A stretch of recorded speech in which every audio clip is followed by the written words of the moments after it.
Welcome to Elegantly Free. Today we're going to make some sourdough bread. You've already seen me make the starter. Now let's go and make the bread. Here are the ingredients. These are the ingredients you're going to need for your sourdough artisan bread, or your weekend loaf as I like to call it. This is the psyllium husk and it's husk nut powder.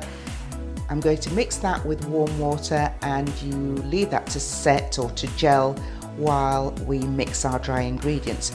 So today my dry ingredients are buckwheat, or you can use sorghum flour. I love both. Potato starch, tapioca starch, xanthan gum salt and baking powder. And just keep watching because you'll see all the measurements on the screen. Once we've mixed those in the stand mixer bowl, we're going to add our wet ingredients, and that includes our fabulous starter and including the gel that we made from the psyllium husk. You'll see those on the screen. Follow, subscribe and share, because this recipe is a definite sharing recipe. You're going to love it. Keep watching, we're going to mix them together. This is the psyllium husk. I'm going to add my water to it and give it a stir. And this is going to gel up. Whoops. This is going to make a nice gel that's going to give us the structure for our bread. You can see it forming already actually. Okay, so I'll put this to one side and then we'll get the other ingredients in the bowl. The dry ingredients going first.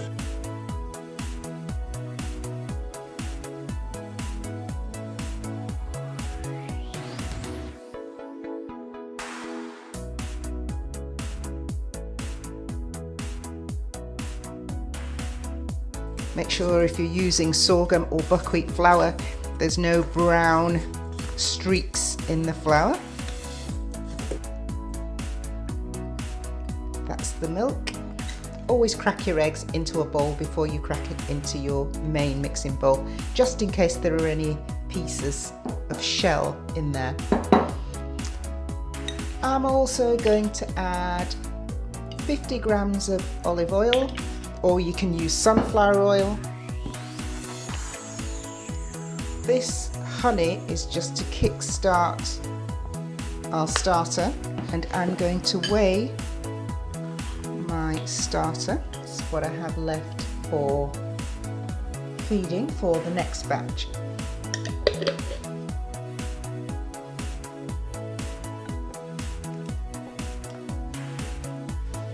Pop all that in there.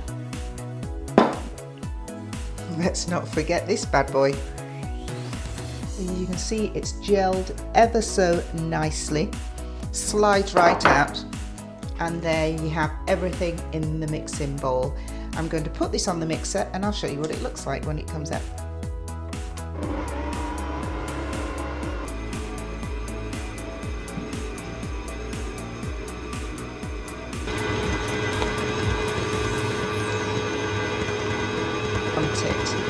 It's quite firm, but it will stick to your fingers if you touch it without oil or flour. Now what I'm going to do now is just add some flour to my silpack mat. You can just use your bench, but I always use this just because that's what I have. Pour that onto your board as best you can, making sure of course that you clean the bowl. Every little counts.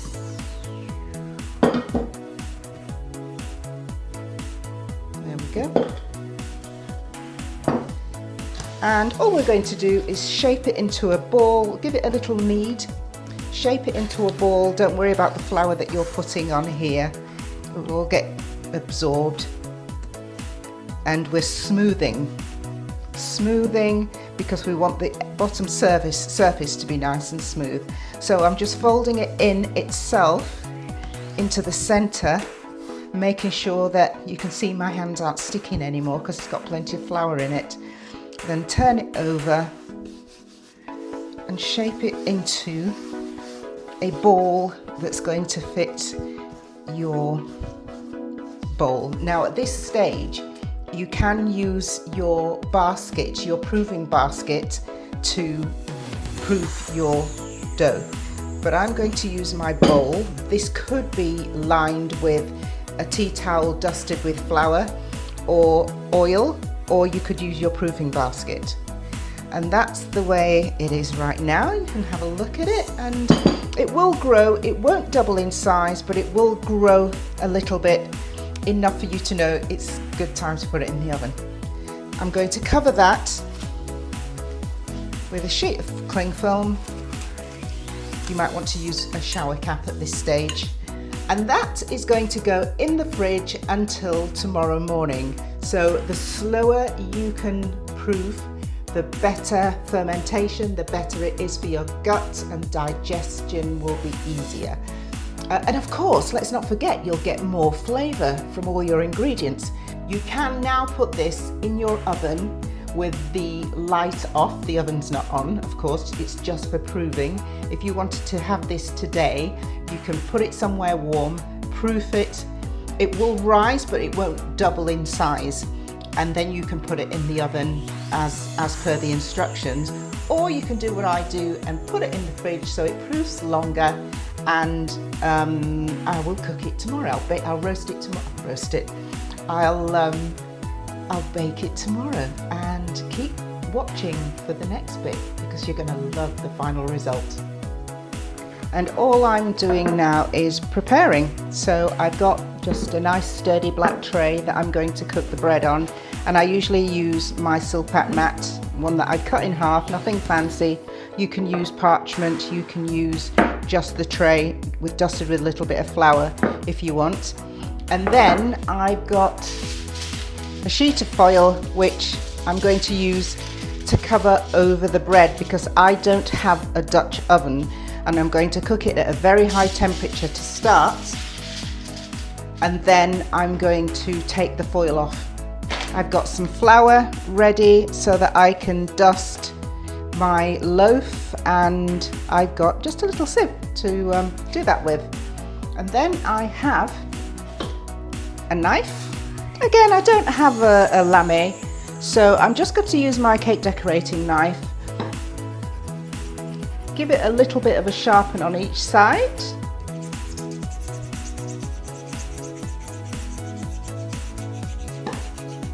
And that should be fine. And here's my bread. As you can see, it hasn't doubled in size, but it has risen considerably.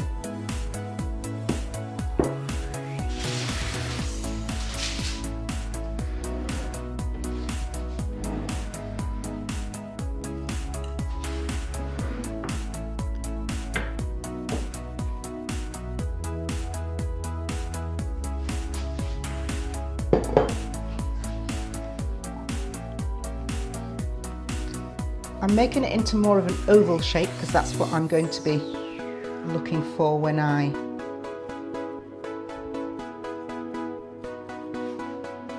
bake my loaf. I don't know if that tray is long enough. I think it will be. Let me just turn it that way, diagonally, so it's got enough room to expand that way. There we go.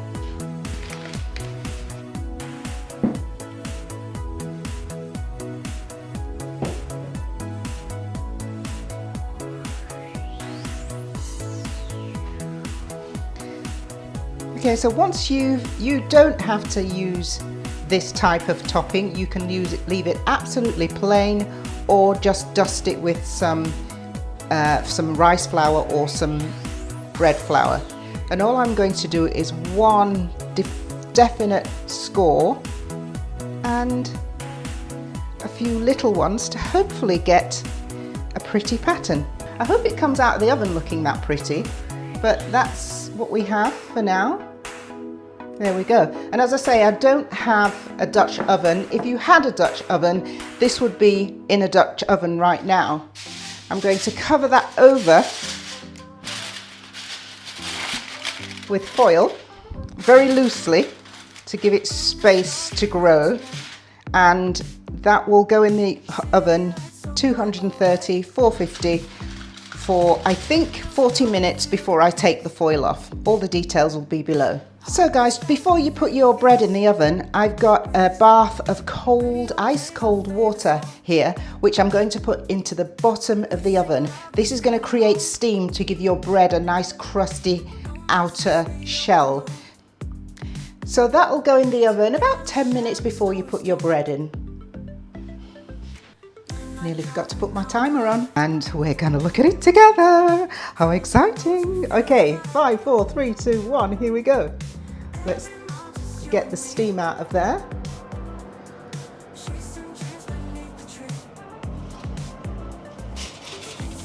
Wow, look at that, woohoo! Wow. But guys, do not be fooled by this bread. I'm going to take this tray out as well. There's still a little bit of water in it.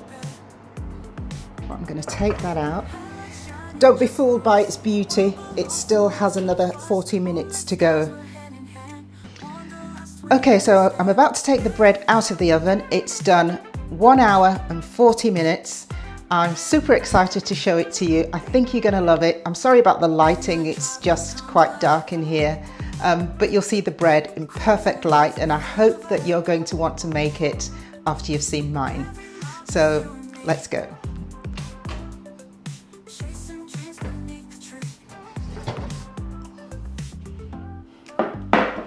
Super duper duper fantastic. Look at that.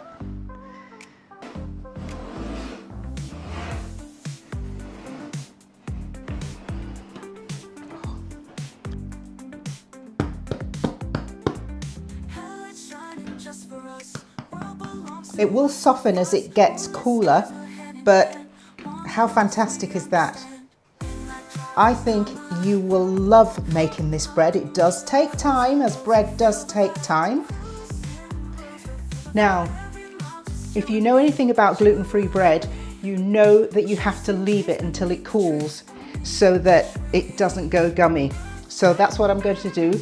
And as soon as I cut it, I'll cut it with you. I'll show you what it looks like, and I will leave all the details below. Follow, subscribe, and all that good stuff. Can't wait to show you.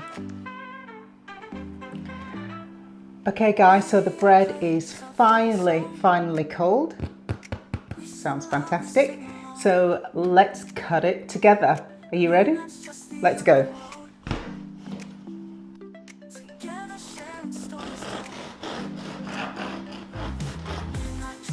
Ooh.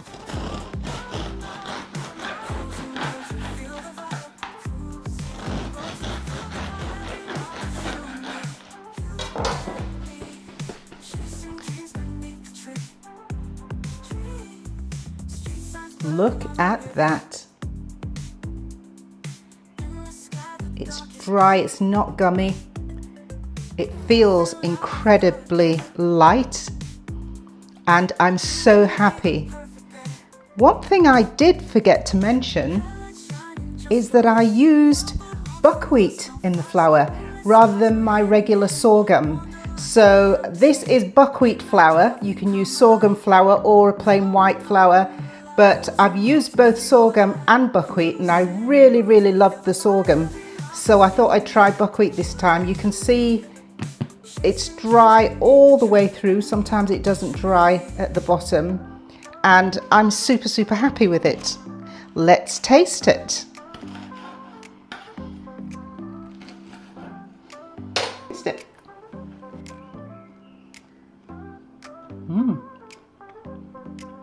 I thought I'd try it first without butter.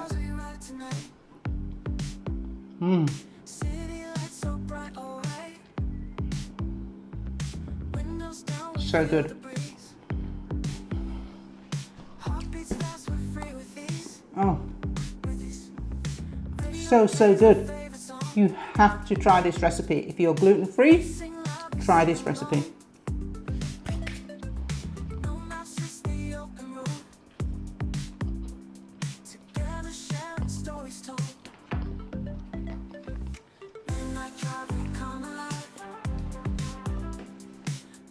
What do you think?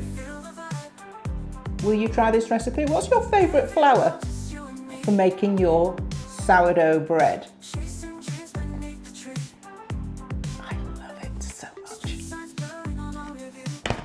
Thank you for watching. I'll see you next time. Don't forget to subscribe.